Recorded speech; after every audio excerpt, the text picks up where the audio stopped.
et celui qui porte la parole dans le nom de Jésus. Est-ce que tu peux t'élever là où tu es? Est-ce que tu peux acclamer très fort pour la présence de Dieu et pour sa parole? Amen.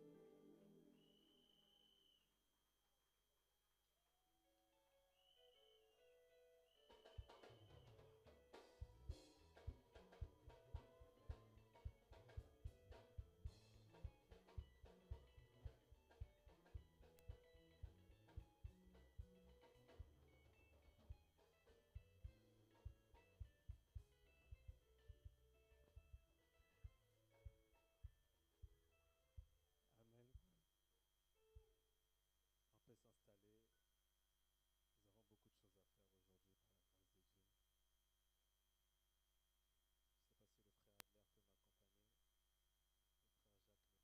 en même temps. Je ne sais pas ce qu'il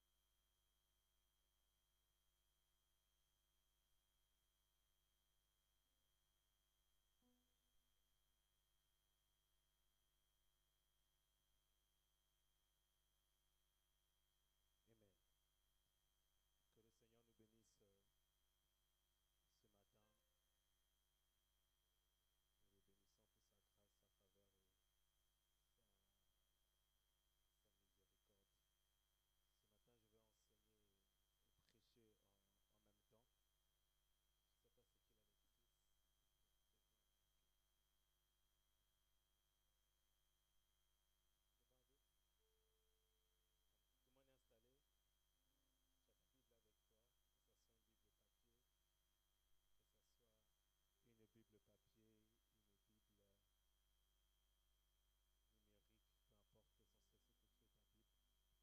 Okay. On commence par le premier, Romains chapitre 1, versets 1 à 5. Je lis au nom du Seigneur. Amen. Paul, serviteur de Jésus-Christ, appelé à être apôtre, mis à part pour annoncer l'évangile de Dieu, qui avait été promis auparavant de la part de Dieu par ses prophètes dans les Saintes Écritures, et qui concerne son Fils, né de la prophétie de David selon la chair, postérité, et déclaré Fils de Dieu avec puissance, selon l'Esprit de sainteté, par sa résurrection d'entre les morts. Jésus-Christ, notre Seigneur. Amen. Romains chapitre 1, verset 6. Verset 16. Car je n'ai point honte de l'évangile, c'est une puissance de Dieu pour le salut de quiconque croit, du juif premièrement, puis du grec. Amen. Matthieu chapitre 28, verset 1 à 10. Matthieu chapitre 28. On ne va pas beaucoup lire, hein? C'est rapide. Matthieu 28, 1 à 10. Après le sabbat, à l'aube du premier jour de la semaine, Marie de Magdala et l'autre Marie allèrent voir le sépulcre. Et voici, il y eut un grand tremblement de terre, car un ange du Seigneur descendu du ciel vint rouler la pierre et s'assit dessus. Son aspect était comme l'éclair et son vêtement blanc comme la neige. Les gardes tremblèrent de peur et devinrent comme morts. Mais l'ange prit la parole et dit aux femmes, « Pour vous, ne craignez pas, car je sais que vous cherchez Jésus qui a été crucifié. Mais il n'est point ici, il est ressuscité comme il l'avait dit. Venez, voyez le lieu où il était couché.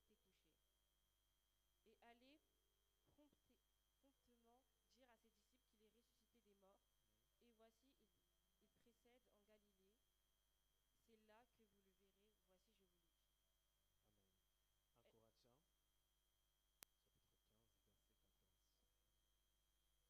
Et si Christ n'est pas ressuscité, notre prédication est donc vaine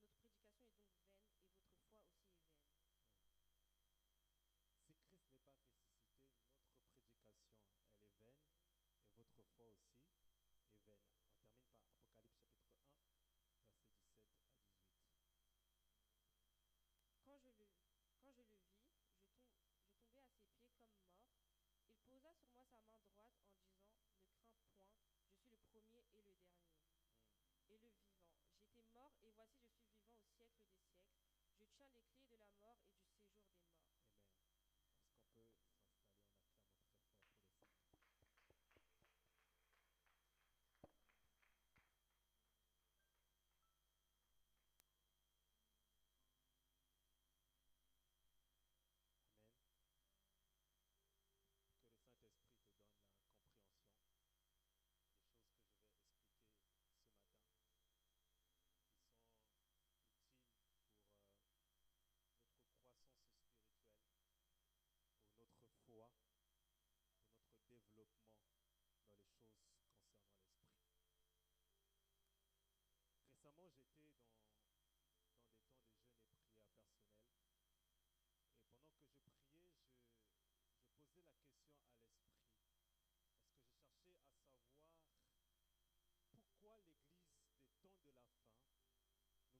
manifestons rarement la puissance de Dieu, contrairement à l'Église primitive. Et pendant que je posais la question au Saint-Esprit pour avoir les secrets qui faisaient la force de nos pères et les apôtres, et qui a fait leur succès dans le ministère, et le Saint-Esprit a commencé à me dévoiler une liste des choses. Et certaines choses sont très simples, que nous connaissons tous, que ces hommes-là ont appliqué et qui ont fait leur force, qui a fait la force de cette Église, qui a fait la puissance de cette Église. Écoutez, lorsque vous voyez quelqu'un réussir quelque part, sachez que cette personne-là a appliqué un principe.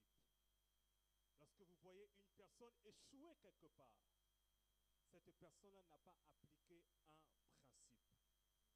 Le succès ou l'échec ne viennent pas au hasard. Le succès ou l'échec viennent par des résultats de l'application ou non des principes. Voilà pourquoi une église forte, une église puissante, ou un homme fort ou un homme puissant, c'est un homme qui saisit les principes de Dieu qui sont dans la parole et qui les applique. Quelqu'un me suit? Après cela, il y a plusieurs principes qui m'ont été révélés. Et il y a l'un des principes que je vais partager avec vous ce matin. C'est un principe qui va t'aider dans le combat spirituel. C'est un principe qui va t'aider dans ta marche avec le Seigneur. C'est un principe qui va t'aider tant individuellement, tant collectivement. Parce que nous avons besoin en cette génération d'être embrasés par la puissance. Nous avons besoin de vivre, non seulement de parler de la puissance, mais de vivre la puissance. Non seulement de rêver de la puissance, mais de vivre réellement ce que c'est la puissance de Dieu. Quelqu'un me suit? Et la puissance de Dieu ne se trouve pas dans les discours persuasifs. La puissance de Dieu, elle est dans la compréhension et dans les prix que nous payons que dans sa présence. Voilà pourquoi une église forte, c'est une église qui paye des prix.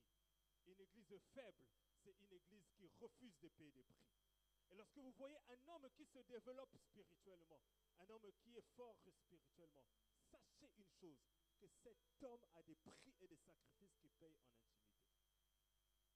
Et lorsque vous voyez des personnes qui sont aussi faibles spirituellement, sachez une chose, que cet homme ou cette femme ne paye pas des prix en intimité. C'est une question de prix que nous payons avec Dieu. D'accord, monsieur? Et le but de cet enseignement, c'est que tu puisses comprendre qu'il y a des clés qui ouvrent des portes dans le royaume. Et ces clés-là, tu as besoin de les saisir, tu as besoin de les comprendre, tu as besoin de les manifester afin de pouvoir vivre la puissance du royaume de Dieu. La Bible déclare que le royaume de Dieu ne consiste pas en paroles seulement, mais en une démonstration de puissance. Il est temps que les sorciers puissent craindre de nouveau les enfants de Dieu. Il est temps que les occultistes puissent craindre de nouveau l'Église. Parce que Jésus dit, les portes des séjours de mort ne l'emporteront point sur elles. Et mon but en tant que serviteur de Dieu, ce n'est pas de maintenir l'Église dans l'ignorance. Ce n'est pas de maintenir l'Église dans la faiblesse. C'est d'emmener l'Église à faire plus et à aller encore plus loin. Vous savez, quelqu'un qui fait ce que vous demandez, la personne ne vous aide pas. Elle vous maintient dans une dimension. Mais une personne qui veut votre bien, c'est cette personne qui est capable de vous prendre et vous emmener dans les difficultés, parce que c'est dans les difficultés qu'on croit. C'est dans les difficultés qu'on se développe. Voilà pourquoi Dieu, en tant qu'un bon père, il sait que pour ta croissance, il a besoin de te mettre sur le ring. Pour que tu puisses apprendre à mettre des coups, tu puisses apprendre à être un puissant combattant. Et c'est comme ça que vient la promotion. Nous avons des gens dans l'église qu'on promet mais qui n'ont pas les racines. Qu'on élève mais ils n'ont pas la spiritualité. Quelqu'un me suit? Parce que la promotion dans le royaume, ce n'est pas une question simplement quand on lève. C'est une question de stature spirituelle. C'est une question d'établissement dans le monde des esprits. Voilà pourquoi le thème de mon enseignement, c'est l'évangile.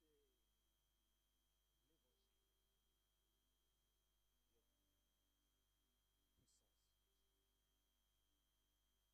Vous ne pouvez pas vivre la puissance si vous ne priez pas. Vous ne pouvez pas vivre la puissance si vous ne jeûnez pas. Vous ne pouvez pas vivre la puissance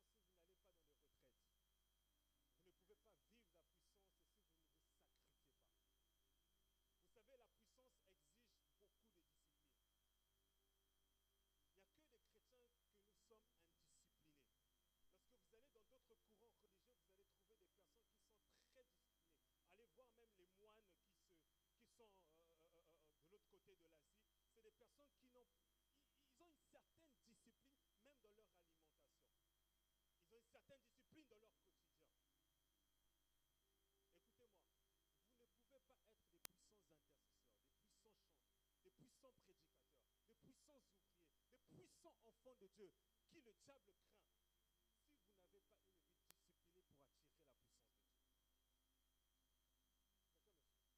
n'avez pas une vie disciplinée pour attirer la puissance de Dieu. Quelqu'un me suit? Il ne suffit pas de prier une fois. Il ne suffit pas de prier de temps en temps. Il suffit de prier continuellement. Il suffit de jeûner continuellement.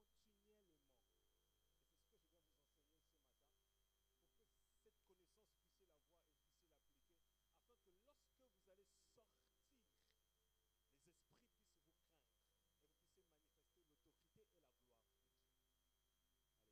cette connaissance puissiez la voir et puissiez l'appliquer, afin que lorsque vous allez sortir, les esprits puissent vous craindre et vous puissiez manifester l'autorité et la gloire de Dieu. Alléluia. Et la puissance n'est pas une question de beaucoup crier. Vous savez, des fois je fais rire des amis, je leur dis, vous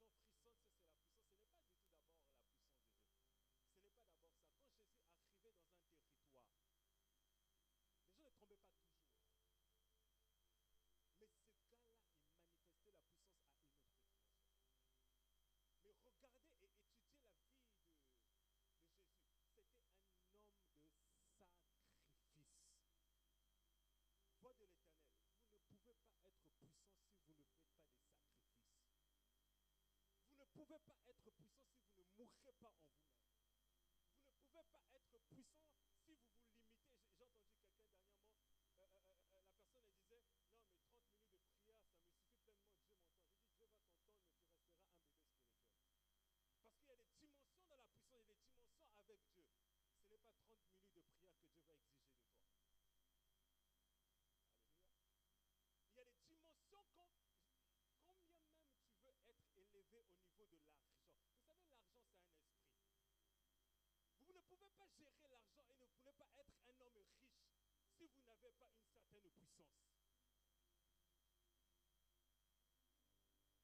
Parce que tu peux devenir riche, mais si tu n'as pas la puissance dans le monde de la richesse, ce sont le monde des esprits. Alléluia.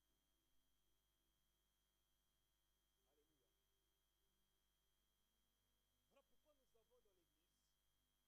Et c'est ça ce que Jésus a reproché aux disciples. En temps de combat, on ne dort pas. Vous arrivez à Gethsemane, Jésus est en train de prier, le maître en train de passer des temps difficiles. Il emmène des intercesseurs avec lui. Le maître en train de prier, les intercesseurs sont en train de dormir. Un intercesseur ne dort pas. Alléluia. Un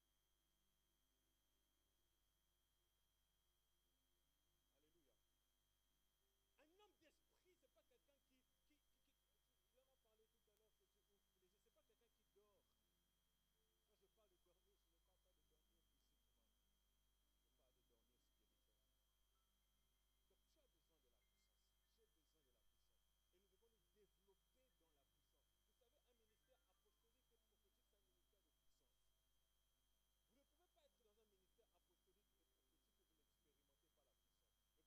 sont devant, mais c'est la puissance aussi au travers de toi. Parce qu'une église prend la forme de l'onction qui est devant. Si vous avez un certain type d'onction devant, est-ce qu'on se comprend? Si vous avez un certain type d'onction qui est devant vous, l'église va ressembler à l'onction qui est devant vous. Donc vous ne pouvez pas avoir un certain type d'onction qui est devant vous et vous ne manifestez pas une petite dimension de cette onction-là. Non. Voilà pourquoi un vrai fils n'est pas d'abord fils par la proximité avec le Père. Il est fils dans la spiritualité avec le Père. Chacun me suit. Il est fils parce que il y a l'ADN du Père en lui. Si le Père est capable de faire telle chose, le Fils aussi est capable de le reproduire. Parce qu'il y a une substance qui est dans le Père qui se reproduit aussi en lui.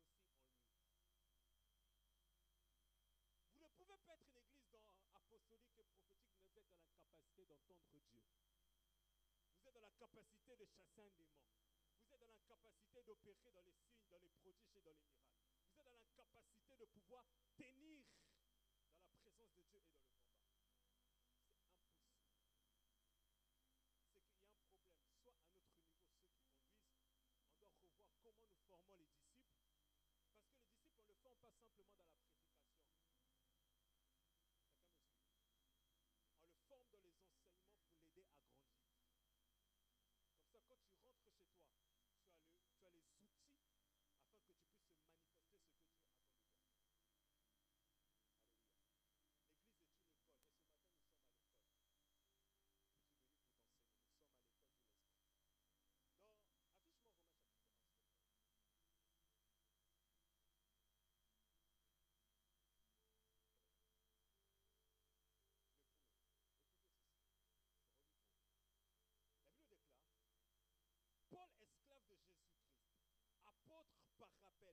sa part pour la bonne nouvelle de Dieu, cette bonne nouvelle, Dieu l'avait promise par ses prophètes dans les Écritures saintes.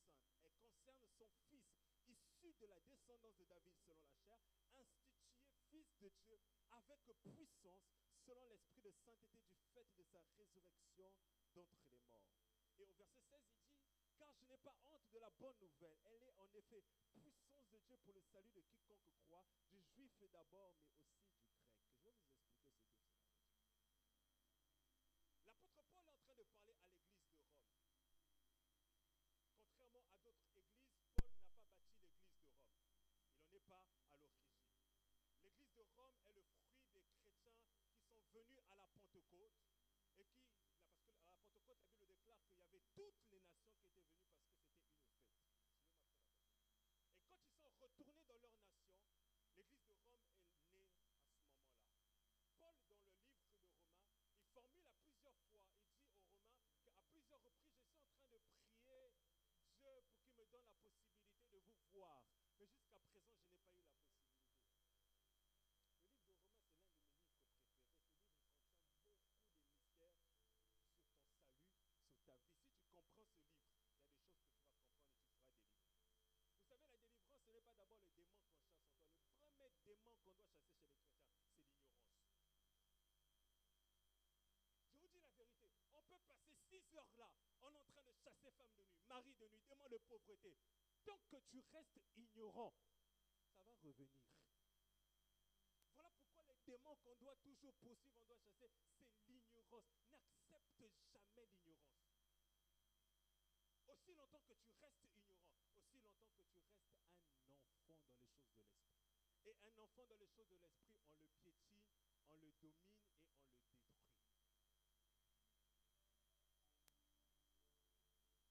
Dans le domaine de l'esprit, et Dieu et le diable savent qui est qui. Parce que ton esprit est visible dans le monde de l'esprit et on connaît la configuration de chaque esprit. Donc quand le Père de tous les esprits, Dieu le Père, il voit ton esprit, il y a certaines choses, il voit encore que tu es un petit enfant. Il y a des responsabilités et il y a des dimensions, il ne peut pas t'accorder parce que tu es encore un petit enfant. Quelqu'un me suit?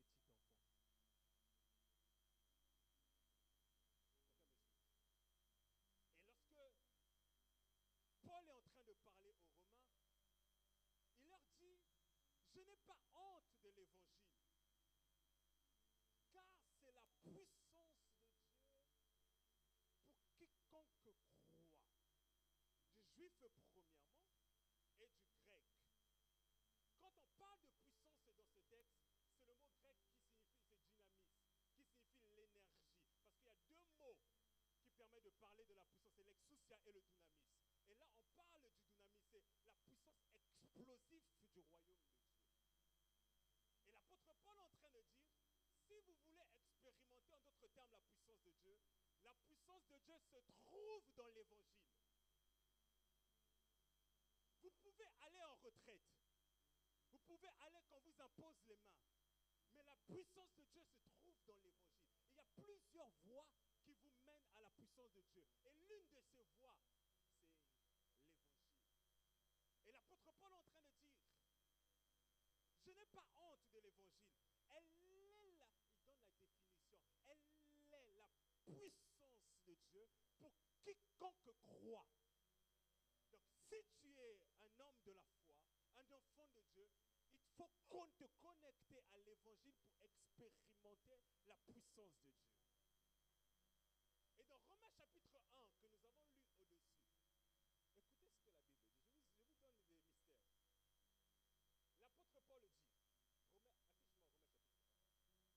affiche-moi Romains chapitre 1, à partir du verset 1. Paul, serviteur de Jésus-Christ, appelé à être apôtre, mis à part pour annoncer l'évangile de Dieu, qui avait été promis auparavant de la part de Dieu par ses prophètes dans les Saintes Écritures. Là, il est en train de parler de la bonne nouvelle, il est en train de parler de l'évangile. Il est en train de dire que cet évangile a été promis dans les Saintes Écritures par les prophètes. Comment?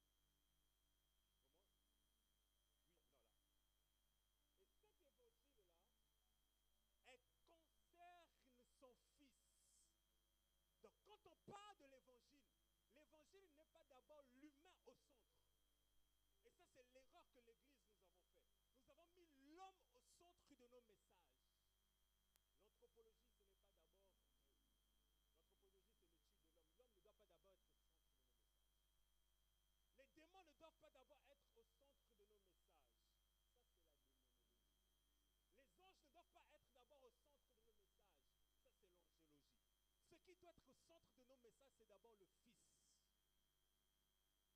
Bible déclare que l'évangile concerne son fils.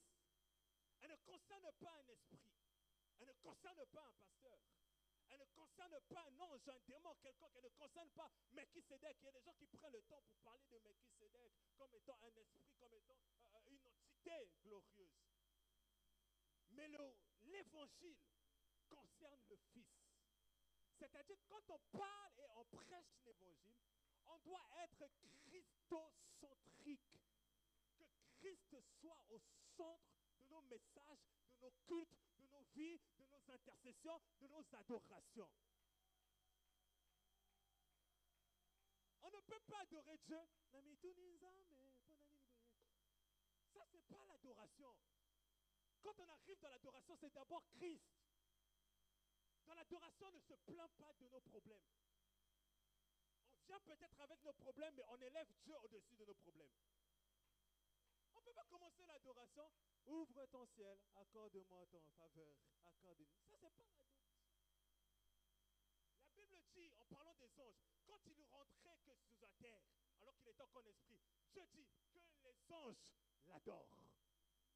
Adore qui? Le Fils. Et là est le premier problème qui nous empêche de vivre la gloire, la puissance de Dieu. Nous avons mis le Fils derrière et nous avons mis d'autres choses derrière, devant. Nous avons mis le Fils derrière, nous avons mis le matériel devant, nous avons mis le ministère devant, nous avons mis l'homme devant, nous avons mis les esprits devant. Alors que la parole de Dieu nous invite à croître dans la connaissance du Fils de Dieu. Si tu ne connais pas le Fils de Dieu et tu connais tout sur les démons, tu ne connais rien. Si tu ne connais pas le Fils de Dieu, tu connais tout sur les hommes, tu ne connais rien. Comment veux-tu que ce Dieu puisse te bénir, te faire du bien, alors que quand tu arrives dans sa présence, tu ne prends pas le temps, Seigneur, révèle-toi à moi. Je veux connaître tes voies, je veux te connaître. Ouvre-moi avec toi. Je veux rester avec toi. Seigneur mes enfants, Seigneur mon mariage, Seigneur mon Amen. Je te regarde comme ça. Je dis, cet enfant,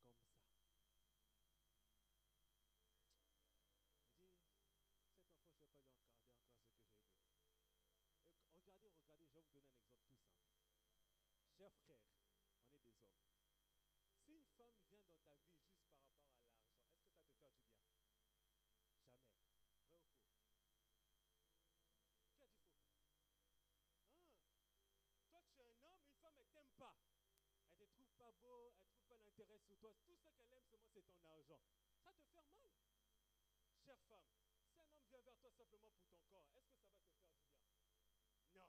Bon, regardez maintenant comment nous les hommes on réagit. Quand je dis homme humain, quand l'humain vient vers nous pour des intérêts d'abord qui sont futiles.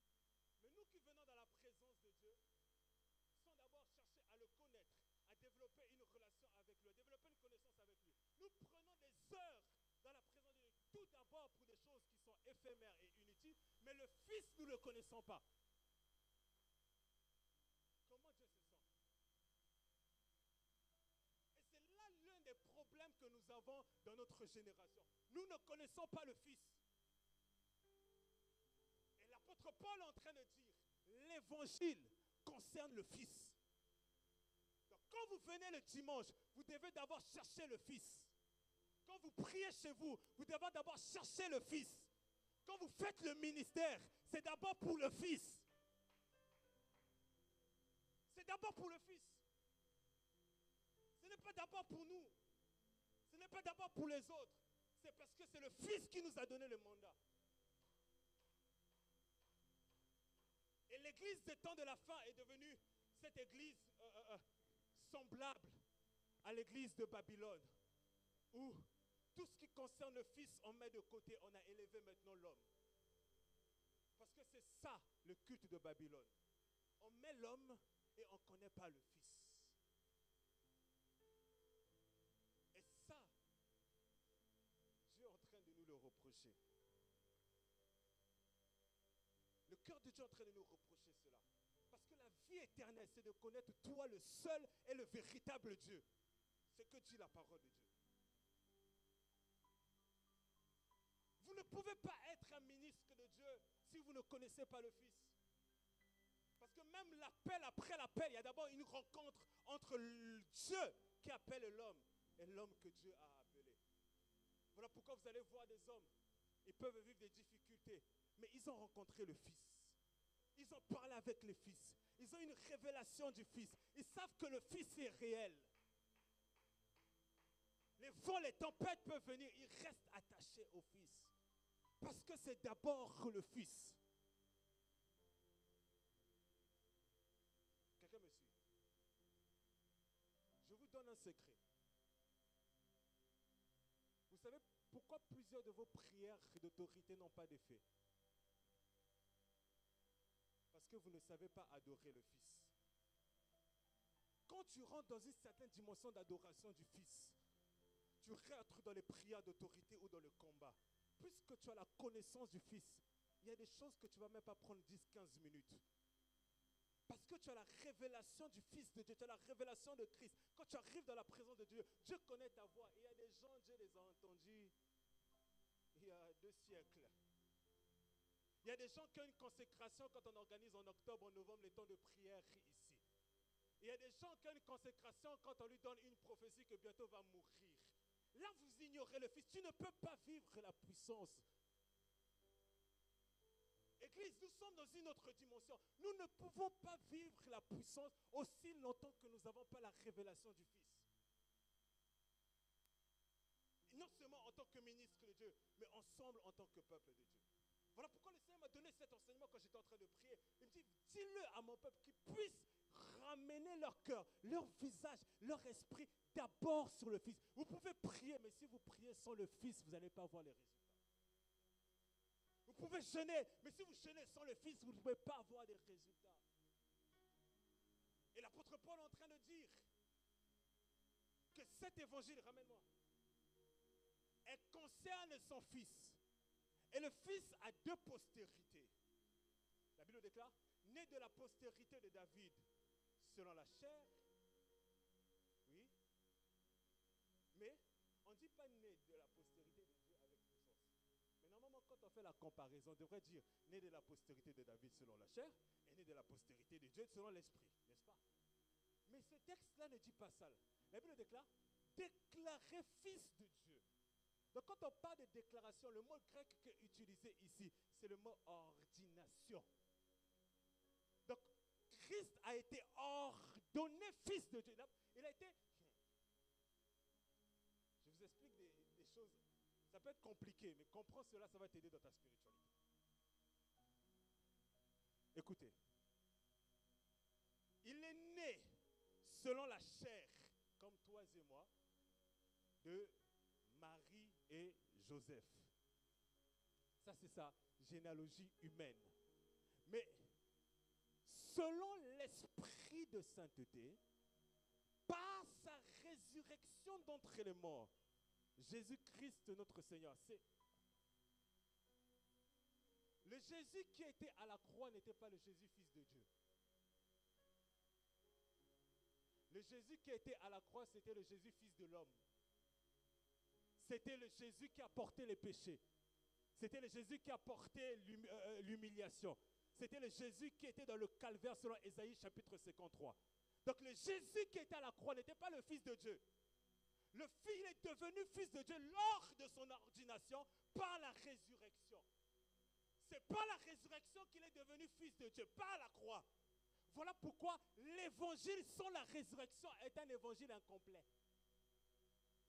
Donc quand on parle de l'évangile, on parle du plan du salut, de l'homme, sa chute, la venue de Jésus-Christ, la croix, mais on ne peut pas se limiter à la croix. Il faut aller au tombeau, après le tombeau, on va à la résurrection.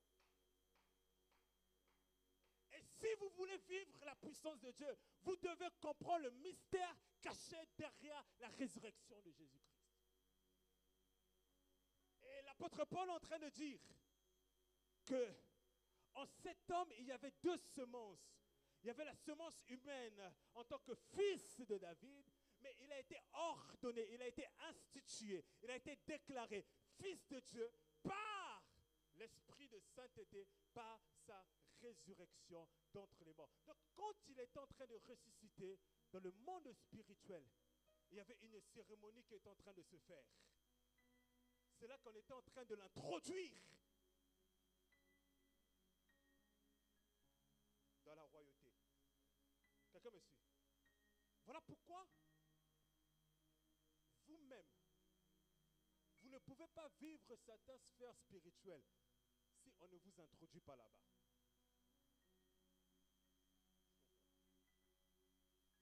Vous ne pouvez pas vivre certains niveaux spirituels si on ne vous introduit pas là-bas. Il y a des portes qui te donnent accès à d'autres dimensions. Mais il faut qu'on te prenne et on te dit, viens ici, monte, installe-toi là, on t'établit. Après, tu te lèves maintenant en esprit. Voilà pourquoi il y a beaucoup de gens, je ne pense pas dans cette église, peut-être ailleurs. Mais beaucoup de gens n'évoluent pas dans leur spiritualité parce que l'huile qui doit t'introduire dans une autre grâce, dans une autre dimension, c'est cette huile-là que tu combats. C'est cette huile-là que tu n'honores pas. C'est cette huile-là que tu enlèves le sacré. Or, il y a des hommes qui sont des esprits, qui sont connus et reconnus par Dieu et par le monde spirituel, qui sont capables de te prendre et de t'emmener maintenant dans d'autres dimensions. Et ça, tu dois le comprendre. Voilà pourquoi les gars qui ont marché avec Élisée, ils n'ont pas compris cela. Élie vous dit, je pars bientôt. La Bible déclare tous les fils des prophètes étaient au courant. Élisée aussi était au courant. Mais qu'est-ce que les fils des prophètes, les autres, ont fait? Rien. Élie part. Ils disent, ok, reste ici. Élisée dit, non. Cet homme doit m'introduire dans une autre dimension. De son vivant, avant qu'il parte, il y a une autre chose que je n'ai pas encore vécue jusqu'à présent que je dois vivre. Et il a suivi Élie jusqu'au bout. Alors que Élie était en train de lui faire mal à la tête. Hein. Je vais vous dire un truc. L'homme à la cruche. Jésus, à un moment, il dit à ses disciples, vous allez trouver un homme à la cruche et suivez-le. Il y a des hommes qui portent une cruche. Ils doivent te faire boire. Ils doivent t'abreuver. Ces hommes-là, des fois, ils peuvent te fatiguer par leur attitude. Élie dit, reste ici, laisse-moi tranquille. Élisée dit, non, au-delà de ton attitude, moi, c'est ce qui est en toi là que j'ai besoin. Il dit, reste ici. Vous croyez qu'Élie était simple à suivre? Il suit ici. Élisée, il entend son père lui dire, reste ici, j'ai plus besoin de toi. Tu vas dire, mais le gars là, il ne m'aime pas ou c'est comment? Mais Élisée, il savait ce qu'il est en train de chercher. Et quand il arrive à un moment, Élisée a compris, il a dit, non, tu m'as suivi pendant tout ce parcours. Je sais de quoi tu es fait. Et tu es déterminé à recevoir. Vous savez, il y a des gens, on peut voir clairement qu'ils ne sont pas prêts à des grandes choses, dans leur manière de chercher des grandes choses dans les choses de Dieu. Je vous dis la vérité. Il y a des gens, tu peux voir comment elle exerce le ministère, comment... voilà pourquoi moi, je n'aime pas l'approximation. Je n'aime pas les à peu près. Dans les choses de Dieu, je n'aime pas les à peu près. Moi-même, avec moi-même, très comme ça. Donc, quand tu dois chanter, chante bien. Quand tu dois prêcher, prépare-toi bien. Quand tu dois fais les choses bien. Il y a des choses, quand tu vois les gens, ils battent les autres, tu sens que lui, il ne veut pas aller loin. Mais quelqu'un qui va aller loin, c'est quelqu'un qui prend le temps de se préparer, quelqu'un qui prend le temps d'apprendre, quelqu'un qui prend le temps de se développer, quelqu'un qui prend le temps de payer des prix parce qu'il sait qu'un jour ça va payer.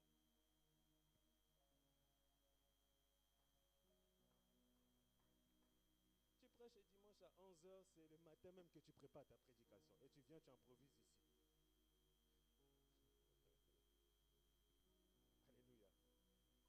Et il y a des choses que c'est par diplomatie des fois. Il y a des choses que tu sais que, ah non, là c'est de l'improvisation. Donc l'apôtre Paul est en train de dire, en parlant de Jésus, cet homme-là, il a deux choses en lui. Il est fils de David par la chair, mais il a été déclaré fils de Dieu par sa résurrection d'entre les morts. Et 1 Corinthiens nous dit quoi? Remets-moi les 1 Corinthiens que je vous ai donné. Rapidement.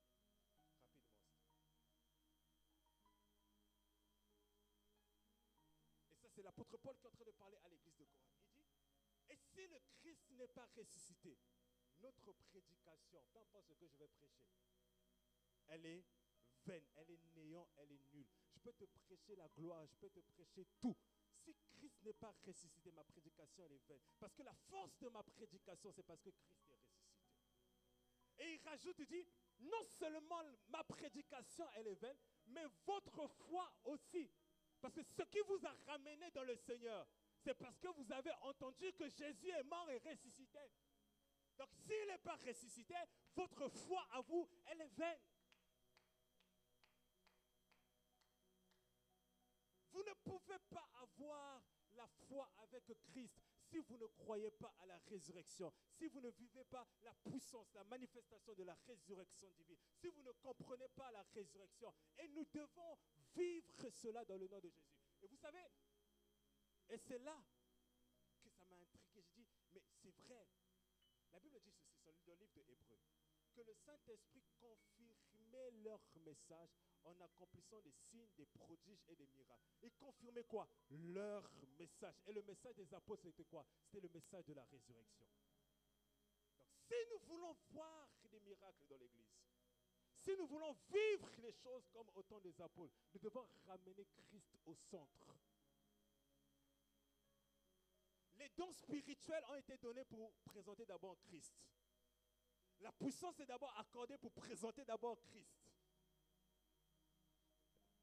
Quelqu'un me suit?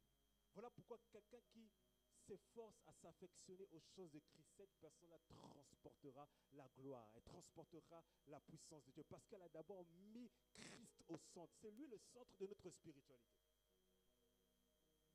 Il est le centre de nos cultes. Tout, c'est lui d'abord.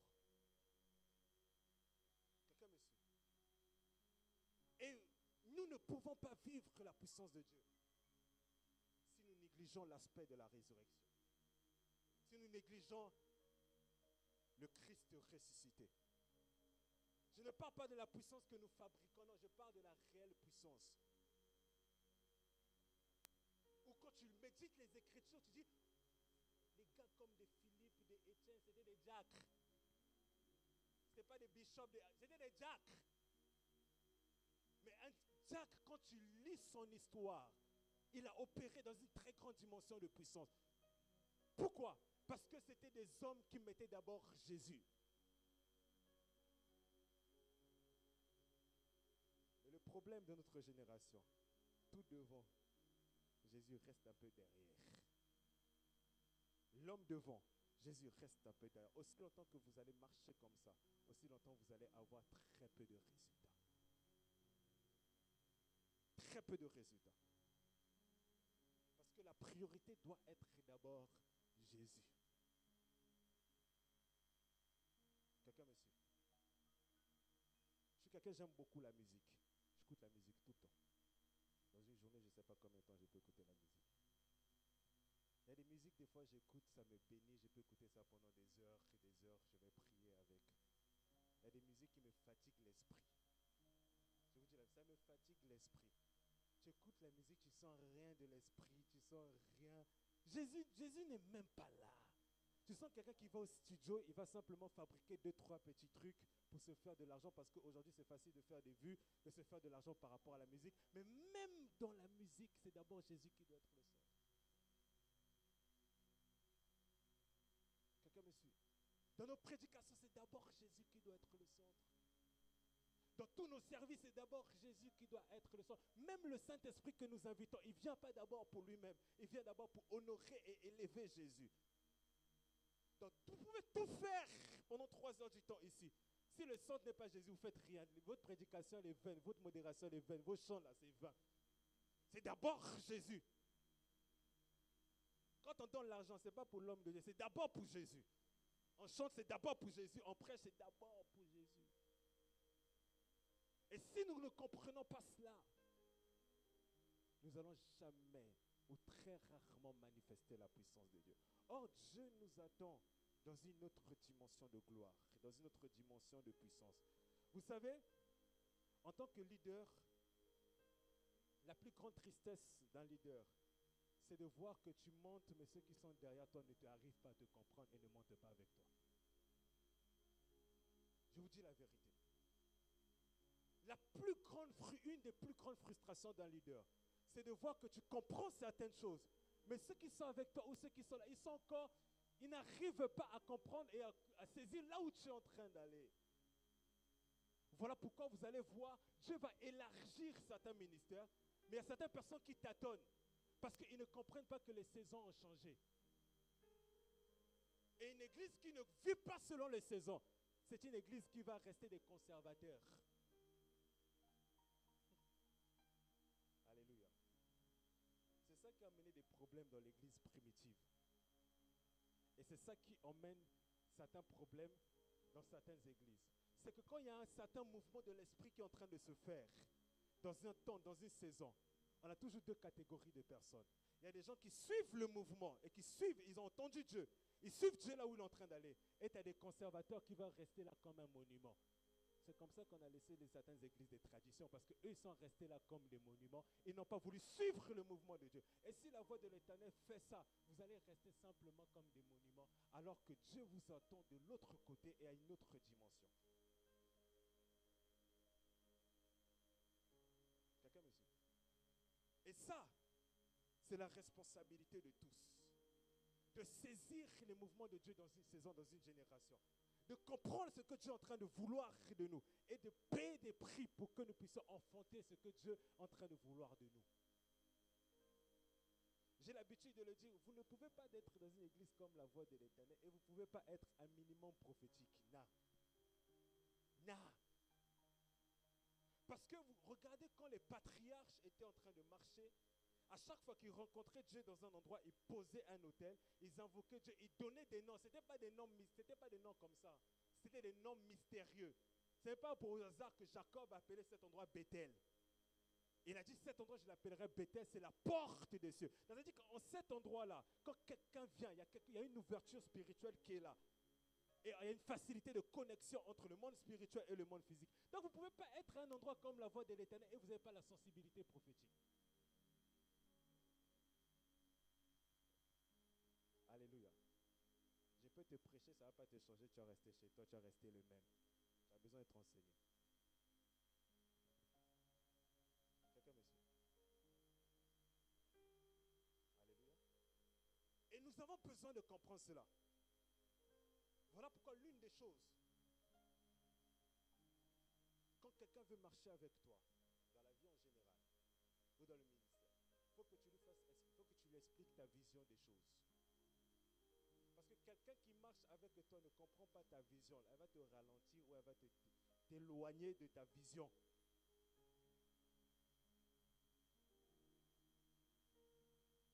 Alléluia. Un jour, j'étais avec des amis serviteurs, on organisait un programme. Et quand on organisait ce programme-là, on dit on va s'enfermer pendant 10 heures du temps, on va prier. Et personne ne va sortir de l'endroit. On va prier pendant 10 heures. Et il y avait l'un d'entre nous qui a dit, il y a d'autres choses à faire, etc. Et tout. On l'a dit, lui là, il y a des choses, il ne va pas avoir le rythme de nous suivre. Soit on va l'aider s'il a la volonté qu'on puisse l'aider, soit il va traîner parce qu'il y a des dimensions, frères et sœurs, il y a des dimensions à la montagne de la transfiguration, on n'emmène pas tout le monde. On emmène des gens qui sont capables de rester là, tenir avec toi dans la prière, voir ton visage être transformé, redescendre, vivre une autre gloire. Même à Gethsemane, on n'emmène pas tout le monde. Il y a même des combats, on n'emmène pas, c'est pas parce que tu es intercesseur de non, il y a des combats, on emmène tous les intercesseurs, non. Alléluia. Il y a des combats, on n'emmène pas tout le monde. Il y a des combats, on emmène des guerriers. Des gens qui sont solides, des gens qui sont endurants. Ils peuvent prendre des coups, c'est pas grave, ils se relèvent, ils avancent. Et l'apôtre Paul est en train de dire, vous devez comprendre que Jésus est au centre, parce que l'évangile concerne d'abord le Fils. Et si vous ne comprenez pas cela, vous ne pouvez pas vivre la puissance de Dieu. Si vous ne mettez pas le Fils au centre de vos vies, vous ne pouvez pas vivre la puissance de Dieu. Si vous ne mettez pas le Fils au centre de votre église, vous ne pouvez pas vivre la puissance de Dieu. Même si tu n'es pas un évangéliste, la christocentrique, ce n'est pas un message des évangélistes. C'est un message des 5 ministères. Tu peux être pasteur, tu prêches le Fils. Apôtre, tu prêches le Fils. Prophète, tu prêches le Fils. C'est juste l'onction et la manière d'emmener le message qui va être différent selon l'onction que tu as. Voilà pourquoi vous allez voir des personnes un matin, ils peuvent avoir des crises de prophétie. Ils viennent te prêchent comme un prophète. Un autre matin, ils viennent t'enseigner comme un docteur. Un autre matin, ils te prêchent comme un apôtre. Mais il reste toujours au centre du Christ. Parce que c'est Christ, selon Éphésiens, qui a donné les ministères.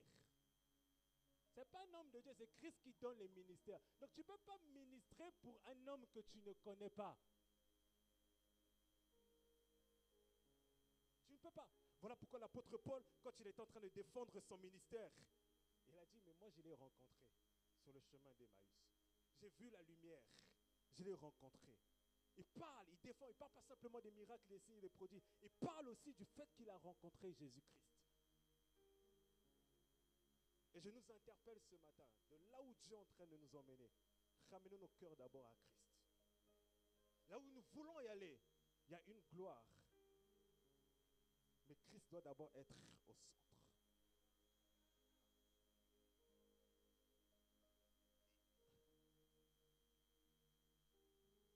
Il y a une gloire, mais nous devons d'abord être Christ au centre. Vous savez, j'étais en train d'échanger avec le serviteur Arten cette semaine. On était en train de parler des pasteurs qui aiment beaucoup l'argent. Et on était en train de s'édifier. Et on se disait que ces genres d'hommes de Dieu, je n'ai pas dit qu'ils n'aiment pas, tout le monde aime l'argent, mais qui font l'œuvre d'abord pour l'argent. C'est des gens qui n'ont pas une certaine révélation de Christ. Pourquoi?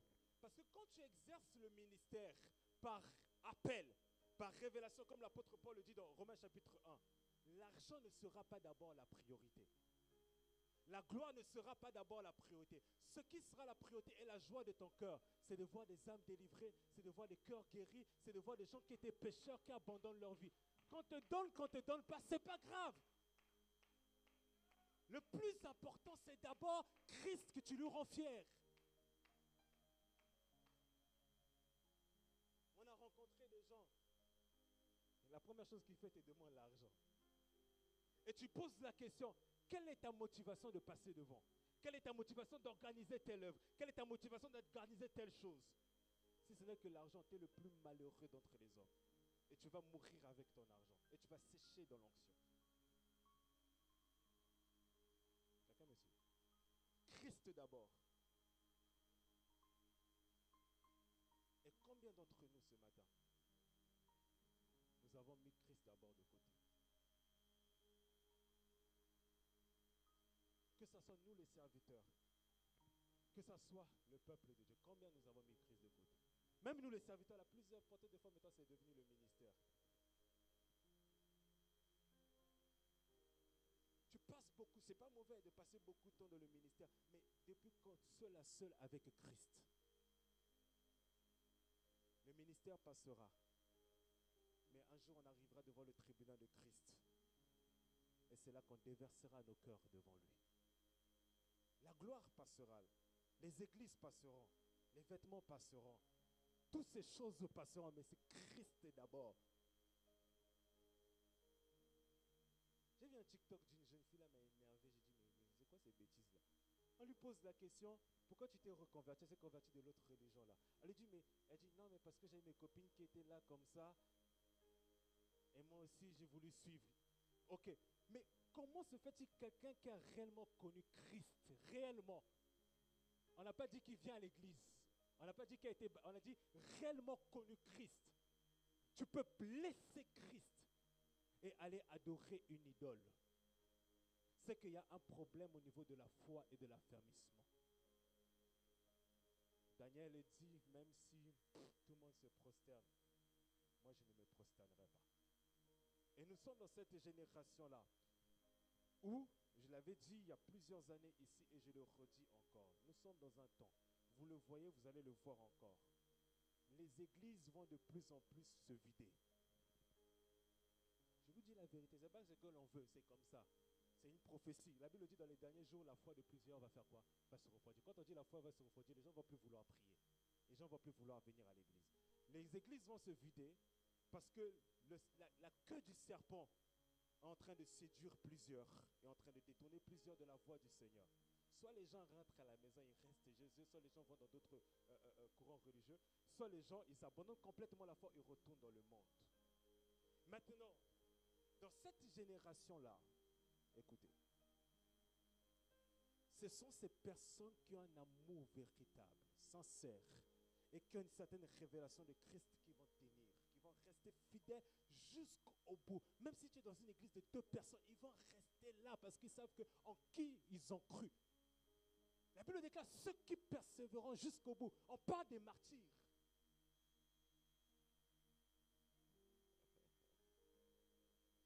Moi, je suis fâché contre certains prophètes de notre temps.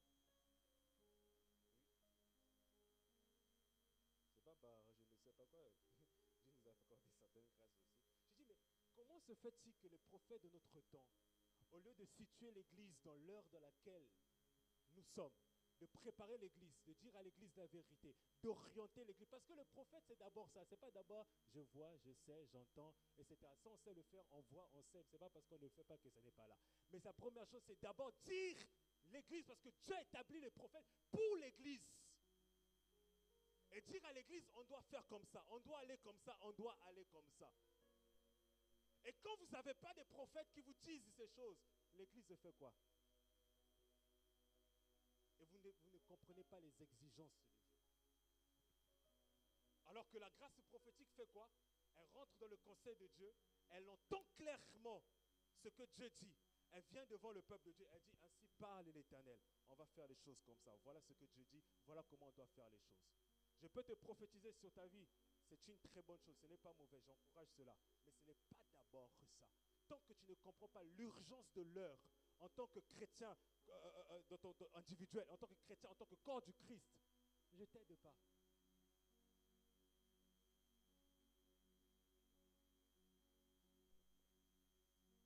Alléluia. Je faisais rire un ami. Je dis, il y a certains jeunes prophètes là, on doit les enlever l'onction du prophétique.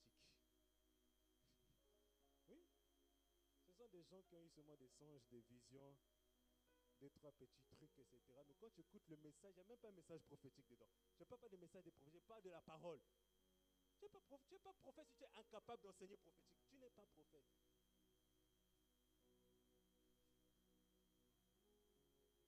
On est venu voir Ésaïe, on dit sentinelle. Quelle heure est-il? On n'a pas dit sentinelle. Daddy, prophétise d'abord sur ma vie. Est-ce que je vais me marier cette année ou pas? Non. Quelle heure est-il? Quelle est la saison? Parce qu'une église doit comprendre les saisons dans lesquelles elle est en train de vivre. Même toi, en tant qu'homme individuel, tu dois comprendre, parce qu'on ne se comporte pas pareil dans les saisons. Il y a des saisons quand tu comprends qu'il y a des bonnes choses qui arrivent.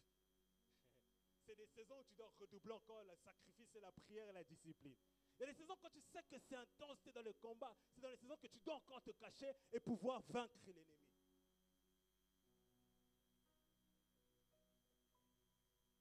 Quelqu'un me suit? Je connais un jeune couple que j'aime beaucoup. Ils vont se marier prochainement. Ils sont en train de chercher l'argent. C'est une bonne chose.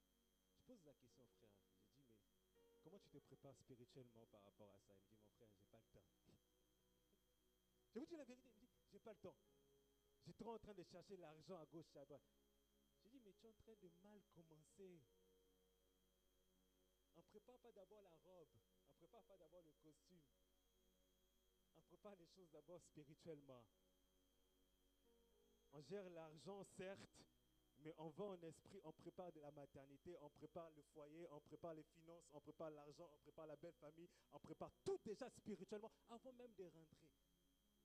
Oui, des gens ils vont prendre 6 mois, ils vont préparer simplement. Bon, on va prendre quel prestataire, on va danser sur quel flash mob, toutes ces choses-là. Mais pour prier, ils ne prient même pas.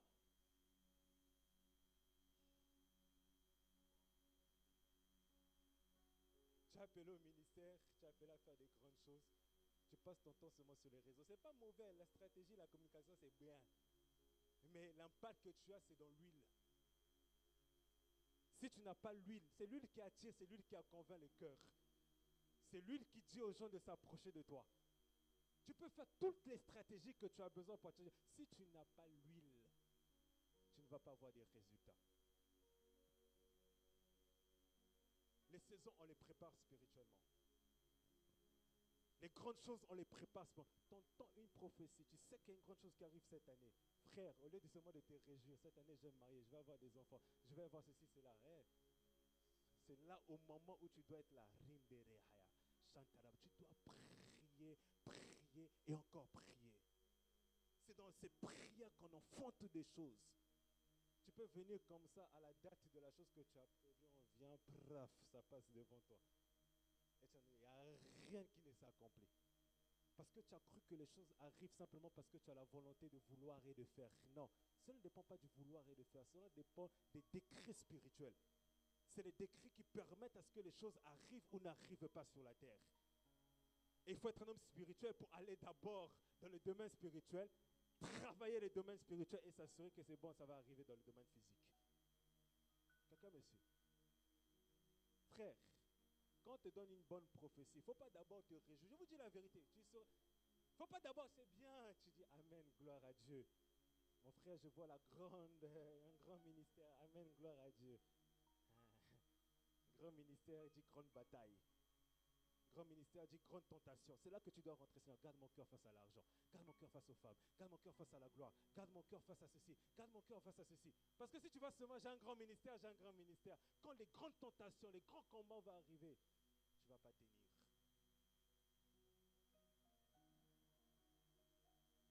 Un jour, mon père biologique me dira, j'étais encore jeune, je me plaignais de certaines choses de chez lui. Il me dit, le jour où tu deviendras père, c'est là que tu vas comprendre certaines choses. Le jour où tu auras un chez toi, c'est là que tu comprendras certaines choses. Et le jour où j'ai eu un chez moi, pour la première fois, je l'ai appelé. Je lui ai dit, tu te souviens de ce que tu m'avais dit? Tu avais raison. Pourquoi? Il y a certaines choses, quand on n'a pas encore cette dimension-là, on croit que c'est simple. On croit que c'est facile. Mais quand Dieu te donnera la possibilité d'y être, si tu n'as pas été préparé, tu vas couler. Il y a certaines femmes qui n'ont pas encore eu d'enfants, ils donnent de l'éducation. Comment toi tu dois conduire ton enfant? Mais le jour où cette femme-là devient mère, c'est la première, elle devient femme indigne. Pourquoi? Parce qu'elle avait la bouche quand elle n'était pas encore maman. Il y a des choses que, frères et sœurs, il y a des choses que nous ne savons pas en théorie. Mais il y a des choses, il te faut de la pratique pour les savoir. Alléluia. Il te faut de la pratique. Et l'apôtre Paul est en train de dire que ce Jésus-là, c'est lui que l'évangile concerne. Ça ne concerne pas un homme, ça concerne Jésus. Nous voulons vivre des cultes où la puissance de Dieu se manifeste à une telle dimension. Nous voulons vivre des services où la puissance de Dieu se manifeste à une telle dimension. Nous voulons vivre des temps de prière où on va pas simplement attendre d'être en retraite, entrer dans un séminaire, voir la puissance de Dieu. Mais ça demande à ce que nous puissions revenir d'abord au centre de toute chose, Christ. Parce que c'est lui le maître de la puissance. Si vous ne revenez pas d'abord en Christ, vous allez chercher des fétiches. Si vous ne comprenez pas encore Christ, vous allez aller d'impactation en impactation, vous allez avoir rien. Parce que celui qui t'impacte, on t'impacte par rapport à ce que tu as déjà. L'impactation vient simplement réveiller ce que tu as. Je vous dis la vérité. Je ne peux pas t'impacter si tu n'as pas un minimum de quelque chose. Je viens impacter ce qu'il y a, on le réveille et après tu l'exploites. Voilà pourquoi vous allez voir certaines personnes, ils passent des moments difficiles.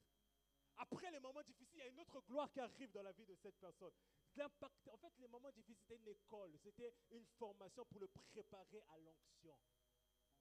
Parce que la véritable onction de l'appel et du ministère, on ne le reçoit pas quand on t'ordonne.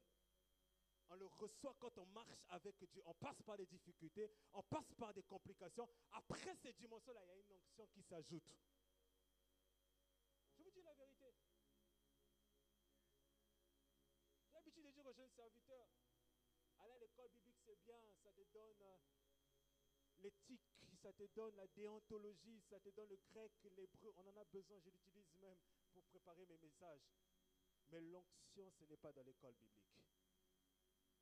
Non, non, non, non, non, non. La puissance, ce n'est pas l'école biblique.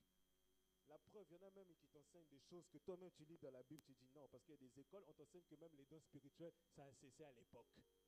Alors que nous vivons les dons spirituels aujourd'hui. Mais l'onction, on l'a avec Christ dans l'intimité. Quand on prie, quand on jeûne, quand on va en retraite, quand on passe par des moments difficiles, on résiste à la tentation, on tombe, on se relève, Dieu nous donne des racines, Dieu nous donne la force. C'est là qu'on devient de plus en plus fort. Je vous dis la vérité. Et l'apôtre Paul est en train de dire, tant que vous ne mettez, en d'autres termes, l'évangile transporte la puissance de Dieu.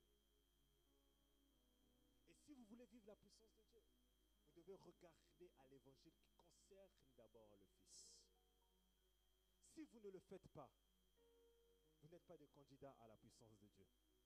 Si vous le faites, vous êtes des candidats à la puissance de Dieu. Parce que Dieu veut remplir son église de sa puissance. Il veut remplir, je vous dis la vérité, Dieu veut remplir son église de la puissance.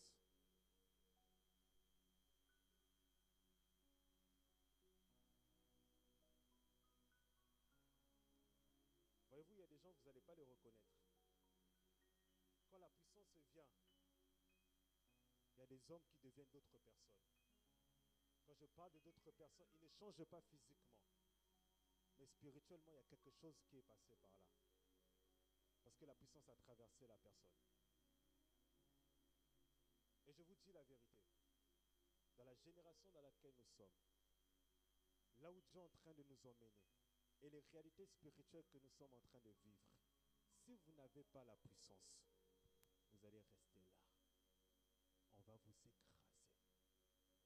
Vous allez rester là, vous n'allez pas avoir d'impact vous n'allez pas avoir d'impact. Le monde est fait de puissance. La société est faite de puissance. J'ai vu dernièrement, ça m'a fait rire, mais j'ai aimé quand même.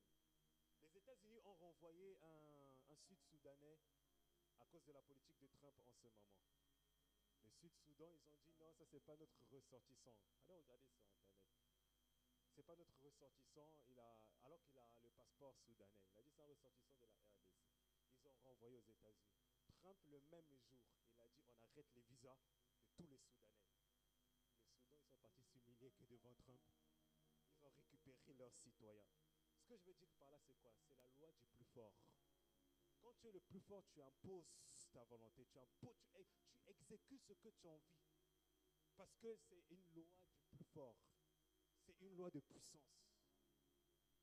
Ce n'est pas trop de beaucoup parler, de crier, non.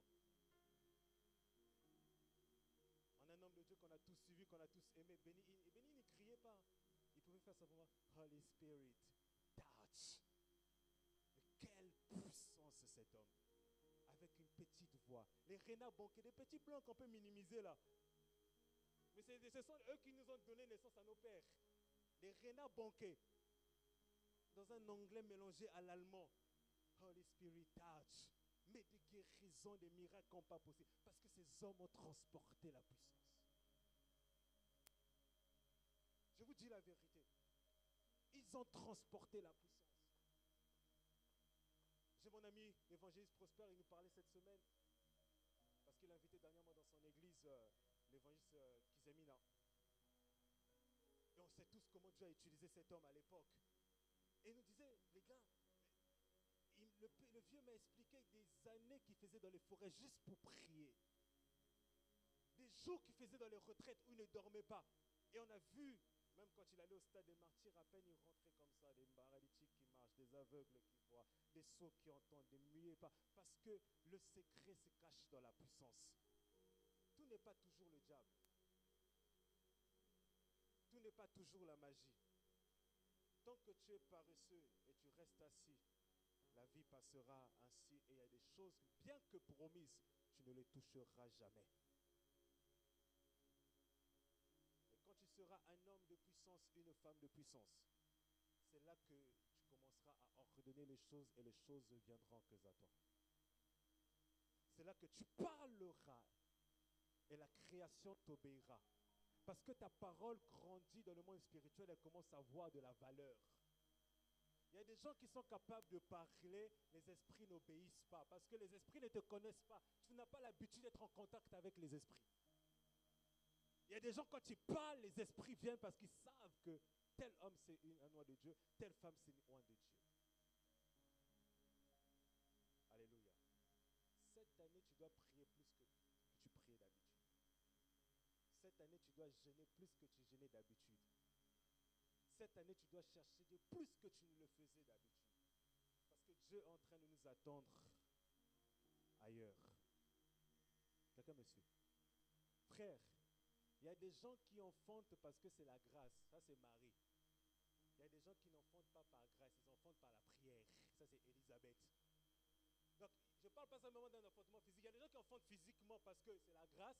Il y a des gens qui sont obligés d'être comme Zacharie, Élisabeth, et là, papa, Seigneur, donne-nous un enfant. Seigneur, donne-nous un enfant. Ça, c'est une autre dimension. Tout comme il y a des choses que tu dois enfanter, ça viendra par grâce, tu n'as pas forcé. Il y a des choses que tu dois enfanter, ça viendra par la puissance de Dieu. Il y a des destinées que tu n'enfantes pas seulement en rêvant comme ça, parce que je suis fils de quelqu'un, parce que je suis de la voix de l'Éternel.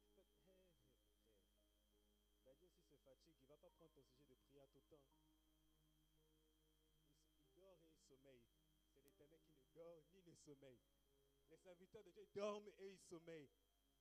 Même s'il peut dormir peu, il dort, il sommeille, il y a sa femme, il y a ses enfants. Mais toi, quand tu auras rempli de la puissance de Dieu, tu peux te présenter, tu dis, Père, je ne suis pas encore arrivé là, mais j'ai besoin de ça, donne-le-moi. J'ordonne ça qui puisse arriver que dans ma vie. Et la Bible déclare, même moi, Matthieu chapitre, le Matthieu que je vais donner, j'ai terminé par là. Matthieu.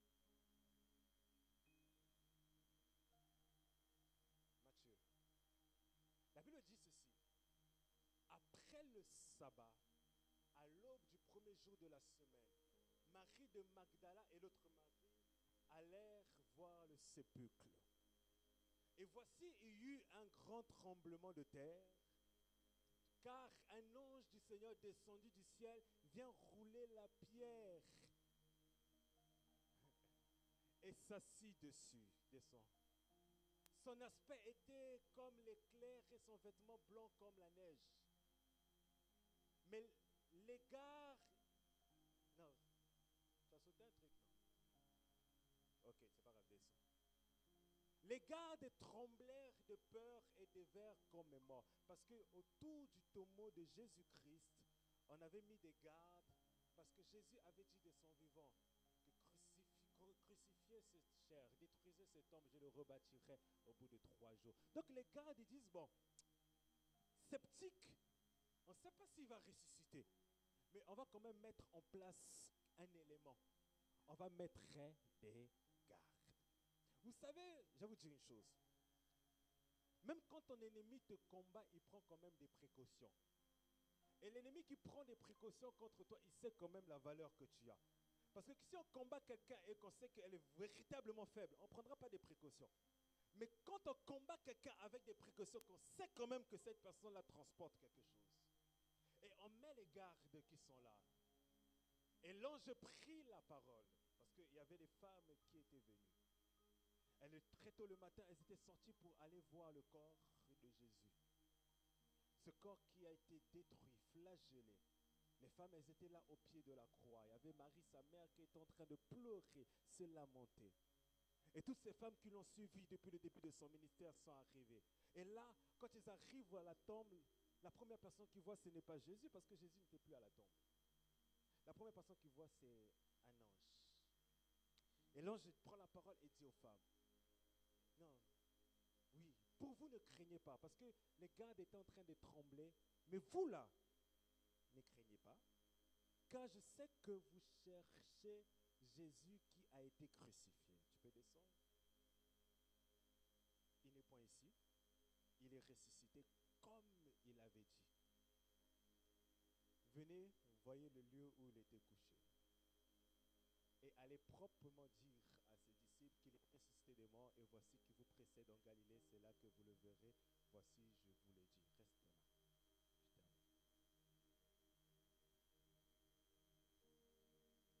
Je vous l'ai dit résurrection, le plan du salut est incomplet. Tu n'es pas venu d'abord en Christ pour toi. Tu es venu en Christ parce que Dieu a attiré par Christ ta personne. Et Christ est venu d'abord pour nous sauver de nos péchés. Et nos péchés ont été sauvés à la croix et par la tombe. C'est là que nous avons eu la justification, la rédemption et toutes ces choses. Je sais qu'il y a des choses, c'est ignorant pour toi, mais ce n'est pas grave. Je t'invite à aller lire les épîtres. Et toutes ces choses-là, nous n'avons pas eu simplement par la croix, mais nous l'avons eu aussi par la résurrection. Et si Christ n'avait pas ressuscité, tu n'aurais pas eu la résurrection. L'enlèvement n'existera pas. Parce que quand nous serons enlevés, nous ne serons pas enlevés avec nos corps mortels. Le corps que tu as porte la maladie. Le corps que tu as porte les séquelles de l'accouchement. Le corps que tu as porte des cicatrices. Le corps que tu as porte des choses. Quand tu meurs, quand tu mourras, ce n'est pas avec le même corps que tu ressusciteras. Parce que Jésus-Christ, quand il est mort, ce n'est pas avec le même corps qu'il est ressuscité. C'est un corps glorieux. À tel enseigne, quand il marchait sur le chemin d'Emmaüs, les disciples qui étaient là ne l'ont même pas reconnu. Parce que quand on passe par la transition de la résurrection, ce qui est ancien meurt et reste dans le tombeau. Voilà pourquoi il y a des gloires qui doivent arriver dans nos vies après la résurrection. Il y a des gloires qui arrivent dans le ministère après la résurrection. Il y a des gloires qui arrivent dans des familles après la résurrection. Il y a des gloires qui arrivent dans les destinées après la résurrection. Et il y a des gens qui ne sont pas les mêmes avant la résurrection et après la résurrection. Il y a des ministères qui ne sont pas les mêmes avant la résurrection et après la résurrection. Il peut passer par l'étape de la mort, de la tombe. Mais quand l'Esprit du Dieu vivant quitte les cieux et descend que dans la tombe, ranimer, ramener à la vie ce qui est mort, ce qui est détruit, ce qui est pourriture. Cette personne se remet comme Jésus-Christ au 3e jour à pied. Il vient voir Thomas et dit, mets ta main. Thomas dit, si je ne mets pas ma main, je ne crois pas. Tu vas dire, mets ta main. Thomas, il voit que ce n'est pas le même Jésus. Il y a quelque chose qui s'est passé. Où est ce Jésus-là qui a été crucifié? C'est comme ça que Dieu opère aussi dans nos vies. Quand la gloire de la résurrection vient, tu ne restes plus la même personne. On se posera la question, où est cette personne qu'on a crucifiée? Où est cette personne qu'on a vue pleurer à la croix? On l'a vu porter la couronne d'épines. On l'a vu être flagellé sur le côté. Mais cet homme-là, il est resté au tombeau. C'est un autre homme qui a été ressuscité. Écoutez les amis. Vous devez consommer Jésus à tout moment. Jésus le matin, Jésus à midi, Jésus le soir, Jésus la nuit, Jésus pendant tes rêves. Vous devez mettre Jésus d'abord. Je vous dis la vérité. Même dans nos cultes, quand nous élevons Jésus, c'est là que la gloire descend. Il y a des choses que Jésus ne fait pas dans un culte parce que vous faites tout sauf d'abord s'intéresser à lui. Mais quand nous ramènerons Jésus, quand l'arche revient, c'est là où la gloire se manifeste. Il faut que l'arche puisse revenir. Mais pour que l'arche revienne, il faut qu'il y ait des jaloux de Dieu, des gens qui disent non, non, non, non, là le pasteur a pris trop sa place. Non, non, non, non, non, là les vêtements ont trop pris la place. Non, non, non, là les hommes de Dieu ont pris la place. Non, non, non, là les musiciens ont trop pris la place. On doit d'abord mettre d'abord Jésus. Les autres viennent après. Quelqu'un me suit? On va se lever.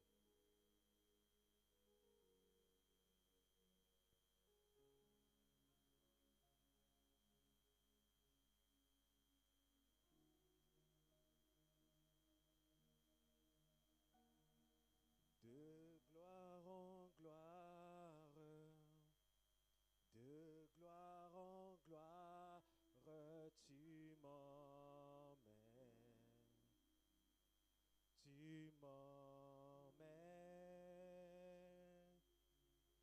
dans les profondeurs de ta sainteté, tu m'emmènes.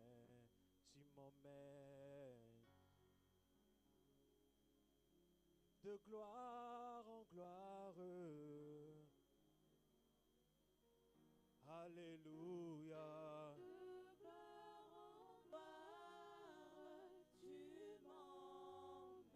Oh, tu m'emmènes dans les profondeurs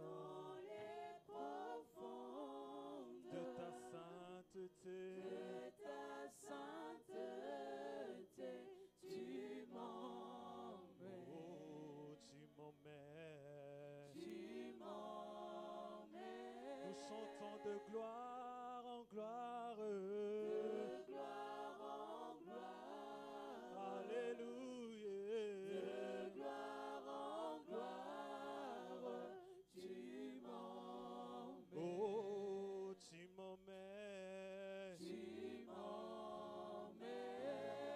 Oui, dans les profondeurs Dans les profondes de ta sainteté. de ta sainteté, tu m'emmènes. Oh, tu m'emmènes. Tu Nous m'emmènes. élevons nos voix de gloire en gloire. De gloire en gloire. Alléluia.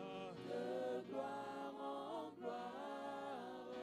Tu m'emmènes. Oh, tu m'emmènes. Tu m'emmènes. Oui, dans les profondeurs Dans les profondes de ta sainteté. de Oh, ta sainteté, tu m'emmènes. oh Jésus, tu m'emmènes. Tu Chante pour la gloire de Jésus. Oh, de gloire en gloire. de gloire en gloire. Alléluia. De gloire en gloire. Tu Il emmène ton ministère. Oh, tu m'emmènes. Tu Il emmène ta vie dans les profondeurs dans les profondes de ta sainteté.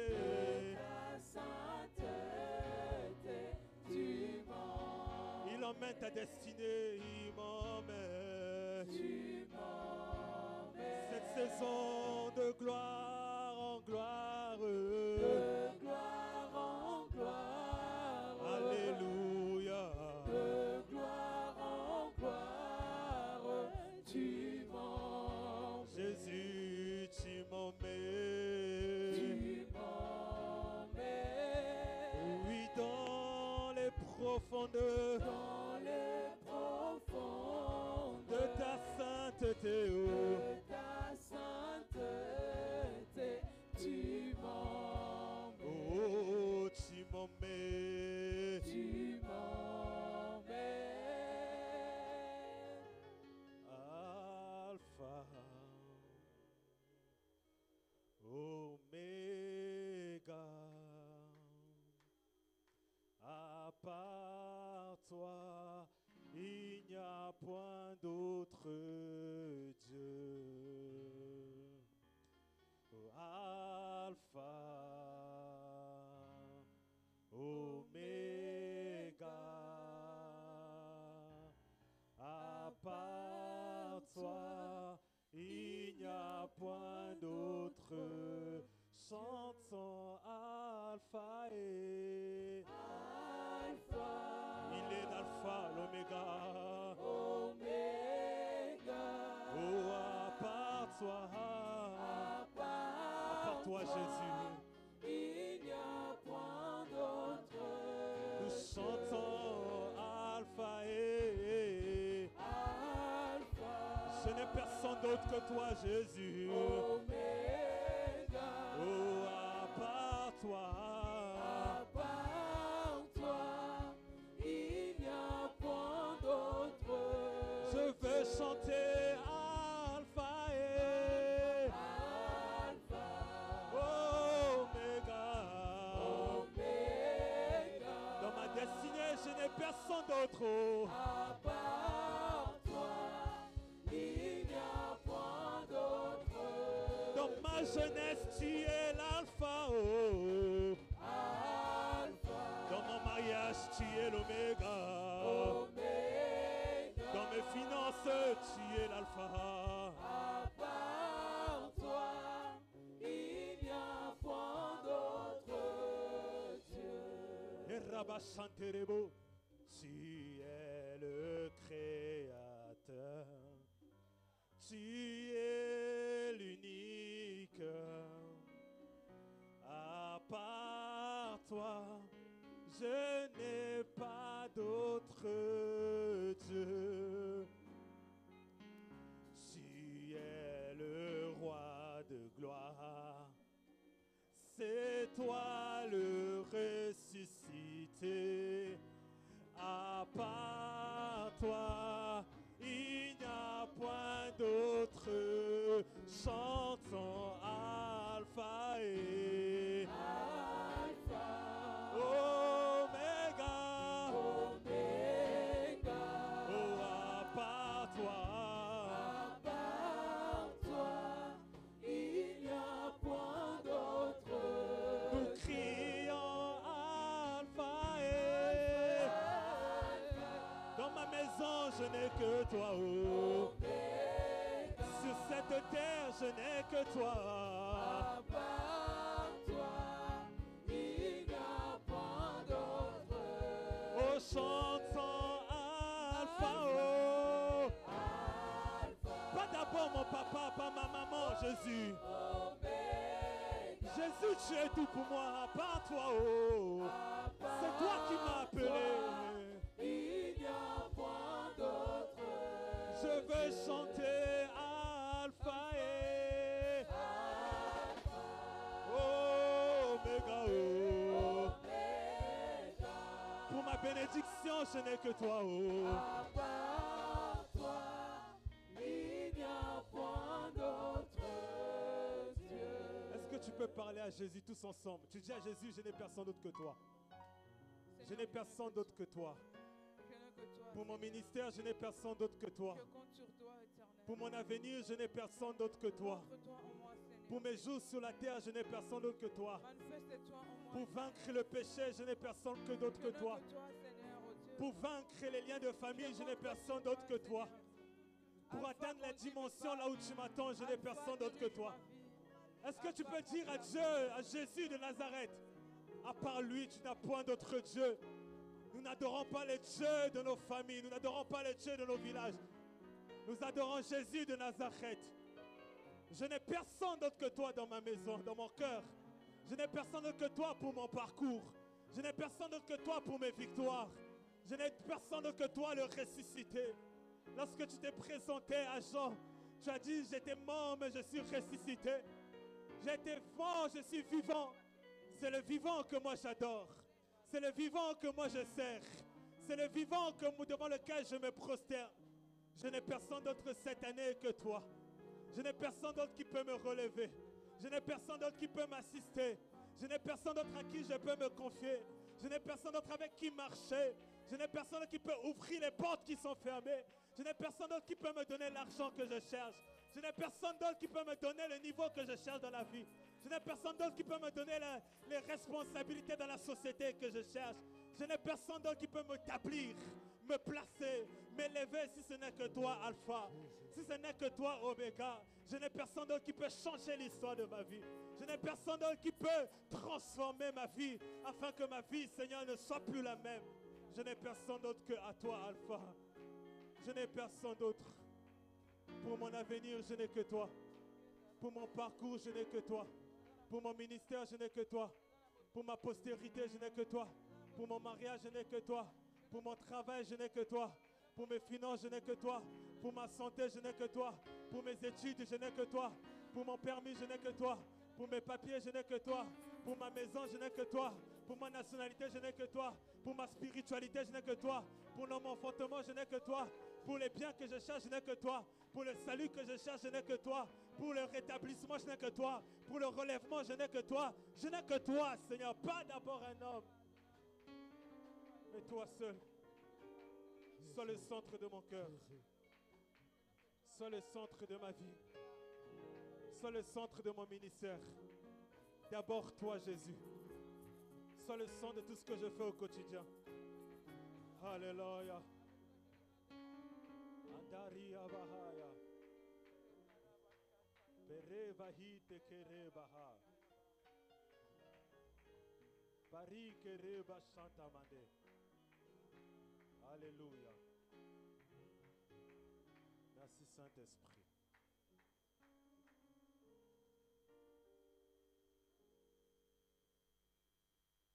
Y a-t-il des personnes ici qui travaillent en cuisine ou tout ce qui est service à table?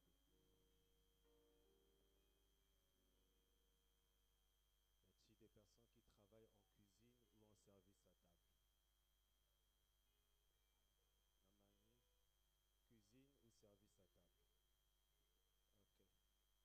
Pourquoi je parle de ça? Parce que j'ai eu une vision pendant qu'on était en train de prier. Une personne qui travaille en cuisine à table, il y a un projet de licenciement. Que tu puisses perdre ton travail. Mais que Dieu maudisse cette œuvre dans le nom de Jésus. Que Dieu qui a ressuscité Jésus-Christ d'entre les morts stabilise ton travail dans le nom de Jésus. Mais sois intelligent, sois prudent. Et évite tout ce qui peut t'emmener au licenciement, parce qu'il y a un projet de licenciement pour une personne qui travaille en cuisine, tout ce qui concerne la table. Je l'ai vu clairement. Mais que le Saint-Esprit bénisse tes finances, que le Saint-Esprit stabilise ton travail et que cela n'arrive pas dans le nom puissant du Seigneur Jésus-Christ. Que Jésus soit le centre de ton travail. Nous allons procéder à la Sainte Seine rapidement. Alléluia, alléluia.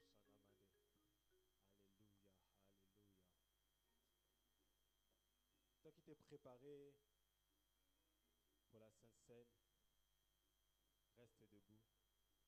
Livari indere abashanta mande. Barandere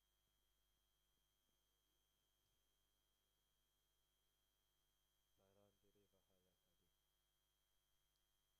Kere bahara bashana mande. Lipre haivaha. Zupre vihi kadada kade.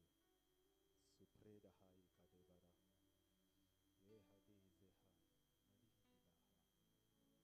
Marihi laha. Suprandere hai kado. Ikavare hikadade mande. Reste debout là où tu es. Commence déjà à prier dans ton cœur que le Seigneur te fasse du bien au travers de cette scène. Et même toi qui vas le prendre pour la première fois, en raison de ton baptême, que cette première scène, demande à Dieu de te faire du bien, de te faire énormément du bien. Et que la puissance de la résurrection puisse accompagner cette table dans le nom de Jésus. Prie ne serait-ce que même 3 secondes, quelques secondes, pendant que je serai en train de bénir. Alléluia. Ikarandere bahai kaduzike. Andaria kadere bushanamande. Ikarandere bashanama. Que ce pain soit béni. Que ce pain soit oint. Dans le nom de Jésus. Que la puissance de la résurrection divine transporte ce service. Transporte ce pain que je te présente dans le nom de Jésus.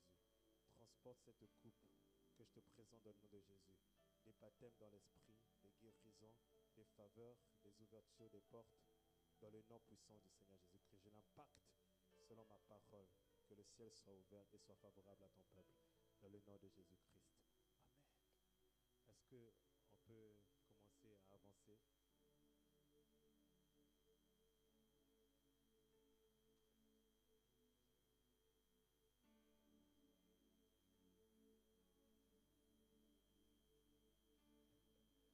Amen.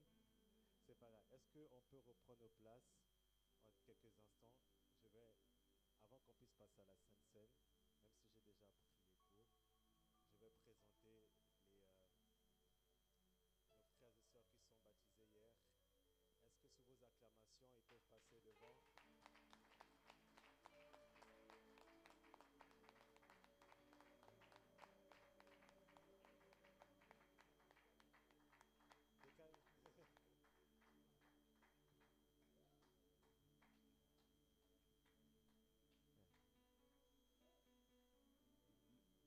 Amen.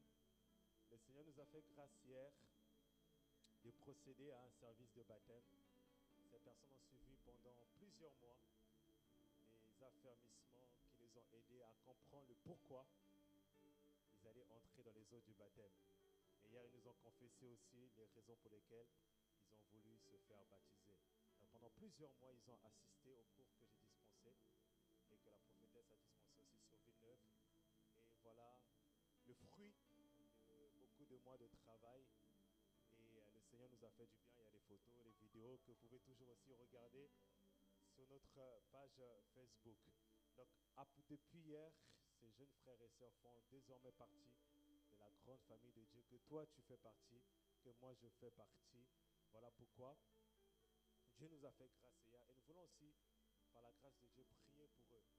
Parce que plusieurs des personnes que nous avons baptisées ou qui sont passées par les eaux du baptême, ils n'ont pas été suffisamment affermis. Plusieurs sont retournés dans le monde. Plusieurs ne sont plus avec Christ. Mais nous voulons demander la faveur de Dieu sur eux, que la grâce les accompagne, que la faveur divine les accompagne, que la puissance de Dieu les accompagne. Est-ce que tu peux lever ta voix là où tu es?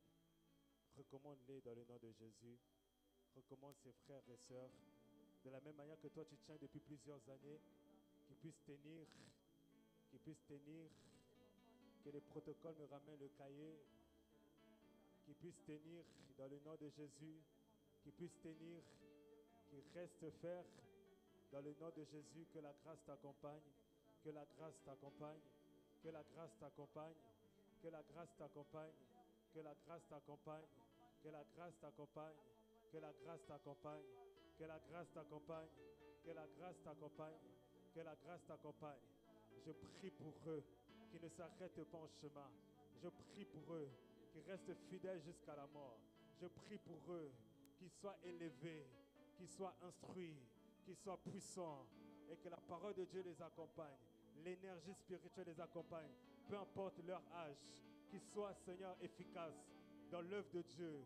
Oriente-les dans les ministères, exploite les dons qui sont en eux, révèle les dons et les talents dans le nom de Jésus. Qu'ils expérimentent le baptême de l'Esprit dans le nom de Jésus. Je les impacte dans la grâce, je les impacte dans la puissance, je l'impacte au Dieu de gloire que dans l'Esprit, dans le nom de Jésus, que dans leurs œuvres, dans leurs esprits, qu'ils puissent manifester les caractères de fils et filles de Dieu. Et je les couvre par le sang de Jésus. Que rien au Dieu de gloire que les destructibles ne les arrive. Et si toi tu le permets, mais qui Seigneur Dieu de gloire qui reste fort dans le nom de Jésus, à cause de la foi que tu as fait affirmer, Seigneur Dieu de gloire que des armées, dans le nom puissant et glorieux notre Seigneur Jésus-Christ. Amen. Est-ce qu'on peut acclamer très fort? Est-ce qu'on peut acclamer très fort quand même pour nos frères?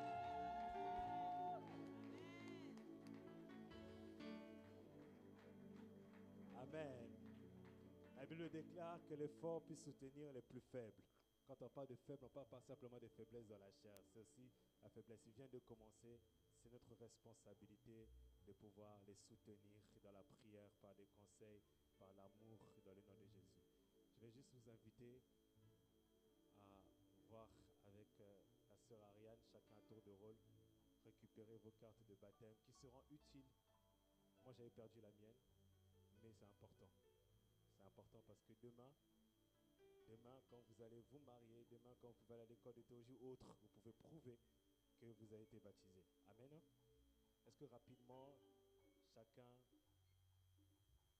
Y a-t-il un deuxième protocole qui peut venir donner un coup de main à la sœur Ariane pour que nous puissions... On doit gagner du temps.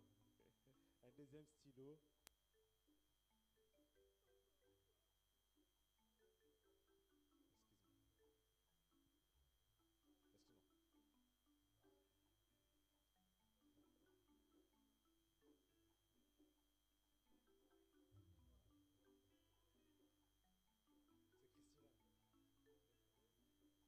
Excuse-moi. C'est Christina.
rapidement de te lever et de venir partager cette table avec nous.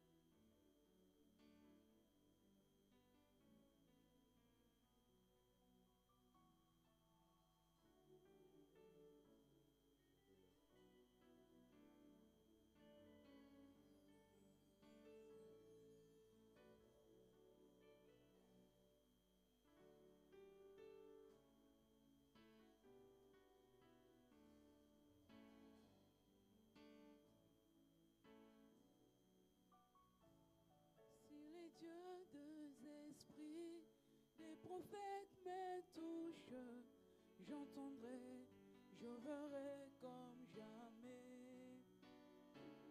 Si les dieux des esprits, des prophètes me touchent, j'entendrai, je verrai comme jamais. Si les dieux des esprits, les prophètes me touchent, j'entendrai, je verrai comme jamais. Si les dieux des esprits, les prophètes me touchent, j'entendrai, je verrai comme jamais. Si les dieux des esprits, des prophètes me touchent, j'entendrai, je verrai comme jamais. Si comme Élie, tu réponds par le feu, j'entendrai, je verrai comme jamais. Si les dieux des prophètes me touchent, j'entendrai, je verrai comme jamais. Si les dieux des esprits, les prophètes me touchent, j'entendrai, je verrai comme jamais. Moi j'entendrai sa voix. je verrai comme jamais. Moi j'entendrai sa voix. je verrai comme Quand il me parle, j'entendrai sa voix. je verrai comme jamais. J'entendrai, j'entendrai, je verrai comme j'entendrai, j'entendrai. je verrai comme jamais.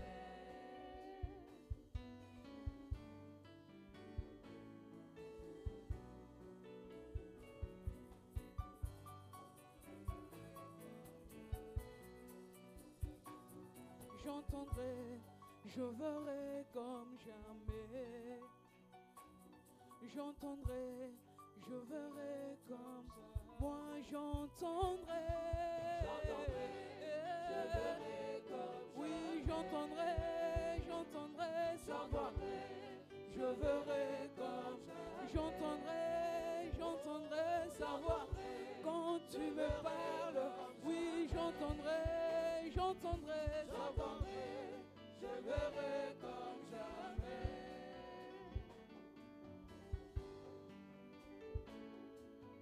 Ouais, moi, soutiens-moi. Ouais, moi, soutiens-moi. Jésus, ouais, moi, soutiens-moi. Ouais, moi, papa, ouais, moi, oh, ouais, moi, soutiens-moi. Jésus, ouais, moi, soutiens-moi. Jésus, ouais, moi, soutiens-moi. Jésus, ouais, moi, soutiens-moi. Jésus, ouais, moi, soutiens-moi. Maladie et la tisote. Ouais, moi, soutiens-moi. Jésus, ouais, moi, soutiens ma foi. Jésus, ouais, moi, soutiens ma vie. Jésus, ouais, moi, les hommes se meurent dans les morts, dans les péchés. moi, afin que j'aille les prêcher. Où est moi, afin que je montre ta puissance. Où est moi,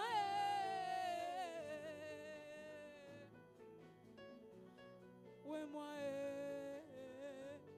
où est moi, où est moi, Jésus. Les hommes se mettent dans les mondes, dans les péchés, dans l'occultisme. Où est moi, afin que j'aille le prêcher. Où est moi, afin que je montre ta puissance. Où est moi, où est moi, soutiens-moi, Jésus, où est moi,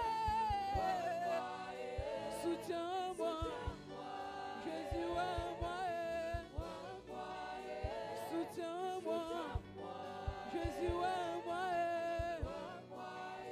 soutiens-moi, remplis ma vie, remplis mon âme, remplis-moi de ta puissance, remplis-moi de ton onction, afin que je porte ta puissance.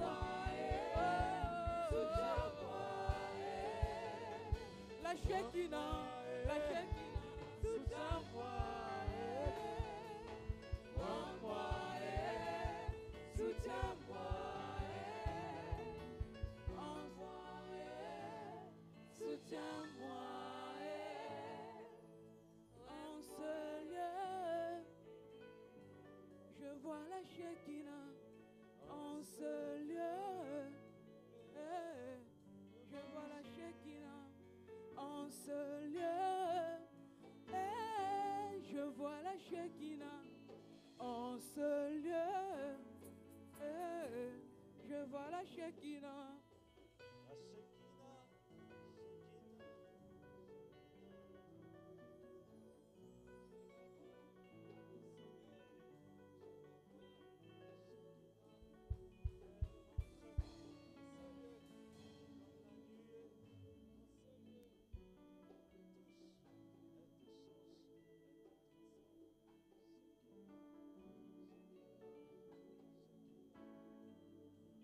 Tu peux me toucher,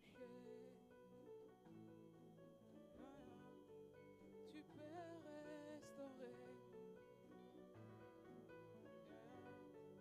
tu peux me toucher, tu peux restaurer, tu peux me remplir de ta puissance.